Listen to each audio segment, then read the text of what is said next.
ഈ വീഡിയോയിലൂടെ control A മുതൽ കൺട്രോൾ സെറ്റ് വരെയുള്ള ഷോർട്ട് കട്ട് കീസ് നമുക്ക് പരിചയപ്പെടാം. ഓക്കെ, ആദ്യം കൺട്രോൾ എ. കൺട്രോൾ എ നമുക്ക് എല്ലാ സെല്ലും സെലക്ട് ചെയ്യാൻ വേണ്ടിയിട്ട് യൂസ് ചെയ്യുന്നു. കൺട്രോൾ ബി നമുക്ക് ഡാറ്റ നമുക്ക് ബോൾഡ് ചെയ്യാൻ വേണ്ടിയിട്ട് യൂസ് ചെയ്യാം. Control B. Okay, and control C നമുക്കൊരു ഡാറ്റ കോപ്പി ചെയ്യാൻ, അതായത് വേറെ സ്ഥലത്തേക്ക് നമുക്കത് പേസ്റ്റ് ചെയ്യാൻ വേണ്ടിയിട്ട് ഫസ്റ്റ് നമ്മൾ കോപ്പി ചെയ്യണമല്ലോ, അതിന് കൺട്രോൾ സി യൂസ് ചെയ്യാം. കൺട്രോൾ ഡി യൂസ് ചെയ്യുന്നത് നമുക്കൊരു സെല്ലിലുള്ള ഡാറ്റ അതിൻ്റെ തൊട്ട് താഴെയുള്ള സെല്ലിലേക്ക് വരാൻ വേണ്ടിയിട്ട് നമുക്ക് എന്ത് ചെയ്യാം, കൺട്രോൾ ഡി പ്രസ് ചെയ്താൽ മതി. ഓക്കെ, നമുക്കിങ്ങനെ സെലക്ട് ചെയ്തിട്ട് ഒരുമിച്ചിട്ട് സെലക്ട് ചെയ്തിട്ട് കൺട്രോൾ ഡി പ്രസ് ചെയ്താലും ഇതേപോലെ കിട്ടുന്നതാണ്. ഇനി കൺട്രോൾ ഇ യൂസ് ചെയ്യുന്നത് നമുക്ക് ഫ്ലാഷ് ഫില്ല് ചെയ്യാൻ വേണ്ടിയിട്ടാണ്. അതായത് ഇപ്പോൾ നമുക്കിവിടെ ഇത്രയും പേരുകളുണ്ടല്ലോ, ഈ പേരുകളിൽ ഇപ്പോൾ ഞാൻ ജസ്റ്റ് ഫസ്റ്റിലത്തെ പേര് മാത്രം ഇവിടെ ഒന്ന് ടൈപ്പ് ചെയ്യുന്നു. അപ്പോൾ നമുക്ക് കൺട്രോൾ ഇ പ്രസ് ചെയ്യുകയാണെന്നുണ്ടെങ്കിൽ എല്ലാ ഡാറ്റയും അതേപോലെ തന്നെ താഴത്തേക്ക് വന്നിട്ടുണ്ടാവും. ഇതിനി നമുക്ക് ഈ ഒരു ഏരിയയിലുള്ള ഡാറ്റൻ്റെ തൊട്ട് നെക്സ്റ്റ് ഉള്ള കോളത്തിൽ ഫ്ലാഷ് ഫില്ല് ചെയ്താലേ ഉള്ളൂ ഇത് വർക്കാവുള്ളൂ. നമ്മളിപ്പോൾ ഇവിടെ ചെയ്യുകയാണെന്നുണ്ടെങ്കിൽ അത് വർക്കാവില്ല, എറർ അടിക്കും. ഓക്കെ, ഇനി കൺട്രോൾ എഫ് യൂസ് ചെയ്യുന്നത് നമുക്കൊരു ഡാറ്റ അല്ലെങ്കിൽ ഒരു സെല്ലിലെ ഏതെങ്കിലും ഒരു ഡാറ്റ നമുക്ക് ഫൈൻഡ് ചെയ്യാൻ വേണ്ടിയിട്ട് യൂസ് ചെയ്യും. അതായത് ഇപ്പോൾ ഞാനിപ്പോൾ ഇവിടെ ജസ്റ്റ് ഫാസ്റ്റിൽ സെർച്ച് ചെയ്യണം. ഇപ്പോൾ എൻ്റെ കേഴ്സർ ഇരിക്കുന്നത് ഇവിടെയാണ്. ഇപ്പോൾ ഞാൻ ജസ്റ്റ് ഫാസ്റ്റിൽ ടൈപ്പ് ചെയ്ത് ഫൈൻഡ് നെക്സ്റ്റ് കൊടുത്താൽ കണ്ടില്ലേ, ഓട്ടോമാറ്റിക് ഇങ്ങോട്ടേക്ക് വന്നിട്ടുണ്ട്. ഇനി കൺട്രോൾ ജി നമ്മൾ യൂസ് ചെയ്യുന്നത് ഒരു പെർട്ടിക്കുലർ സെല്ലിലേക്ക് നമുക്ക് പോകുന്നതിന് വേണ്ടിയിട്ടാണ്. ഓക്കെ, അപ്പോൾ ഇവിടെ ഇപ്പോൾ ഇവിടെ N4ലാണ് N3ലാണ് ഈ ഒരു ഫാസ്റ്റ് എന്നുള്ളത്. അപ്പോൾ നമുക്ക് N3 ജസ്റ്റ് ഒന്ന് ടൈപ്പ് ചെയ്താൽ അല്ലേ അങ്ങോട്ടേക്ക് നമ്മൾ കഴ്സർ പോയി. അതിനാണ് കൺട്രോൾ ജി യൂസ് ചെയ്യുന്നത്.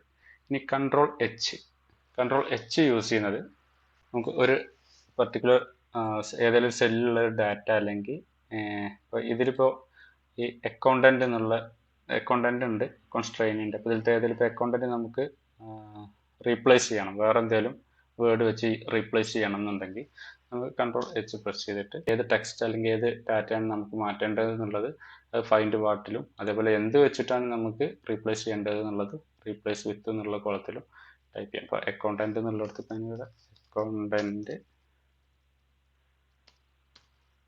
ന്യൂ എന്ന് ജസ്റ്റ് ടൈപ്പ് ചെയ്യാം. നമ്മൾ റീപ്ലേസ് ഓൾ കൊടുത്താൽ ഇതുണ്ടല്ലേ, ഈ അക്കൗണ്ടൻ്റ് എന്നുള്ളിടത്തൊക്കെ ഓട്ടോമാറ്റിക് മാറിയിട്ടുണ്ട്. ഓക്കെ, ഇനി നമ്മൾ നെക്സ്റ്റ് നോക്കുന്നത് കൺട്രോൾ ഐ, അതായത് ഡാറ്റയെ ഇറ്റാലിക് ആക്കാൻ വേണ്ടിയിട്ട് കൺട്രോൾ ഐ യൂസ് ചെയ്യാം. ഇനി കൺട്രോൾ കെ ഹൈപ്പർ ലിങ്ക് ചെയ്യാനാണ്. കൺട്രോൾ കെ പ്രസ് ചെയ്തു. ഇതിൽ തന്നെ പ്ലേസ് ഇൻ ദിസ് ഡോക്യുമെൻ്റ് ഉണ്ട്. F3 തൊട്ട് നമുക്ക് എന്ത് ചെയ്യാം, K3 വരെ കൊടുക്കാം. ഓക്കെ, ഇനി നമ്മൾ ഇവിടെ ക്ലിക്ക് ചെയ്യുന്ന സമയത്ത് കണ്ടില്ലേ, ഓട്ടോമാറ്റിക് ഇവിടെ ഒരു ലിങ്കിൻ്റെ ഒരു ഓപ്ഷൻ വന്നിട്ടുണ്ട്. നമ്മൾ പ്രസ് ചെയ്യുമ്പോൾ ഉണ്ട് സെലക്ഷൻ വന്നത്, ഇതിനാണ് hyper link. Okay, control K. ഇനി കൺട്രോൾ എൽ നമ്മൾ ഒരു ഡാറ്റയെ നമുക്ക് എന്ത് ചെയ്യുക, ടേബിൾ രൂപത്തിലാക്കാൻ വേണ്ടിയിട്ട് കൺട്രോൾ എൽ യൂസ് ചെയ്യാം. ഓക്കെ, ഇത് കണ്ടില്ലേ, ഇത് നമുക്ക് ഡിസൈനൊക്കെ മാറ്റി കൊടുക്കാവുന്ന. ഇനി കൺട്രോൾ എൻ യൂസ് ചെയ്യുന്നത് നമുക്ക് പുതിയൊരു വർക്ക് ബുക്ക് ഓപ്പൺ ചെയ്യാൻ വേണ്ടിയിട്ട് കൺട്രോൾ എൻ യൂസ് ചെയ്യുന്നു.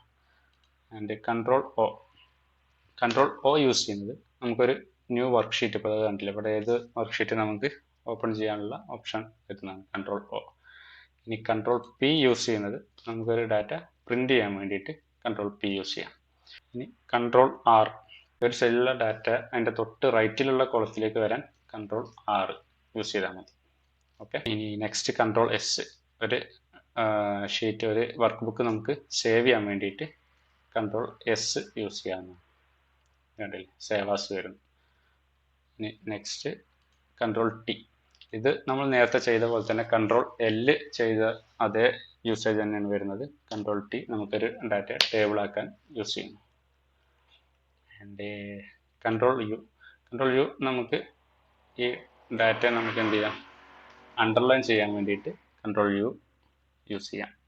നെക്സ്റ്റ് കൺട്രോൾ വി, ഒരു ഡാറ്റ കോപ്പി ചെയ്യാൻ വേണ്ടിയിട്ട് കൺട്രോൾ സി ചെയ്തിട്ടുണ്ടായിരുന്നു, അത് നമുക്ക് പേസ്റ്റ് ചെയ്യാൻ വേണ്ടിയിട്ട് കൺട്രോൾ വി ആണ് യൂസ് ചെയ്യുന്നത്. ഓക്കെ,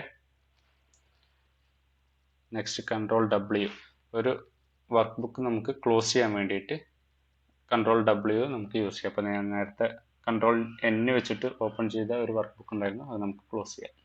നെക്സ്റ്റ് നമുക്ക് Ctrl X. ഈ Ctrl C യൂസ് ചെയ്യുന്നതിനെന്ന് വെച്ചാൽ നമുക്ക് ജസ്റ്റ് കോപ്പി ചെയ്യാൻ മാത്രമേ പറ്റുന്നുള്ളൂ. നേരെ മറിച്ച് Ctrl X ആണെന്നുണ്ടെങ്കിൽ ആ ഡാറ്റ ഫുള്ളായിട്ട് അവിടുന്ന് നമുക്ക് കട്ട് ചെയ്തിട്ട് ഇതേപോലെ Ctrl V പ്രസ് ചെയ്താൽ വേറൊരു സ്ഥലത്തേക്ക് നമുക്ക് എന്താക്കാം, റീപ്ലേസ് ചെയ്യാവുന്നതാണ്. അതിനാണ് Ctrl X യൂസ് ചെയ്യുന്നത്. ഇനി next Ctrl Y and Ctrl Z.